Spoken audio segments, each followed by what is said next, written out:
Hi guys, నేనైతే ఇప్పుడు తిరుపతిలో ఉండే తాతయ్య గుంట గంగమ్మ టెంపుల్కి వచ్చాను. ఎంతో ఫేమస్ అయిన టెంపుల్ ఇది మన తిరుపతిలో. ఇక్కడ జాతర చాలా బాగా చేస్తారు. ఇందాక చూపించాను కదా, ఆ కుండ నెత్తి మీద పెట్టుకొని 3 రౌండ్లు తిరిగి గుడి చుట్టూరు పగల కొడితే మనకు ఉండే డిస్టెన్స్ అయిపోతుందని ఇక్కడ భక్తులు చెప్తూ ఉంటారు.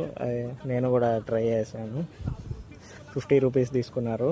చూడండి జనాలు ఎంతమంది ఉన్నారు. ఇంతమంది జనాలు ఉన్నారంటే ఎంతో ఫేమస్ అయితేనే ఇంతమంది జనాలు వస్తారు. మన ఏపీ సీఎం కూడా దర్శించుకున్నారు రీసెంట్గా.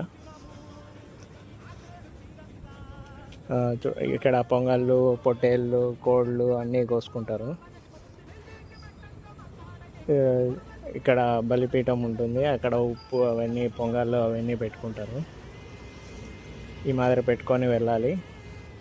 3 రౌండ్లు తిరిగాక మనకు దిష్టి తీస్తారు. ఇప్పుడు చూపిస్తున్నా కదా, ఇలా దిష్టి తీసి అక్కడ పగల కొడతారు. చూడండి ఎన్ని పగలగొట్టి వేసేసారో. చాలామంది చేపించుకుంటారు కాబట్టి ఇన్ని ఉన్నాయి. మీరు కూడా ఈసారి వెళ్ళినప్పుడు చూడండి గంగమ్మ ఎంత బాగుందో. చాలా పెద్ద విగ్రహం, గుంట గంగమ్మ అని కూడా అంటారు ఈ టెంపుల్ని. చాలా ఫేమస్ అయిన టెంపుల్.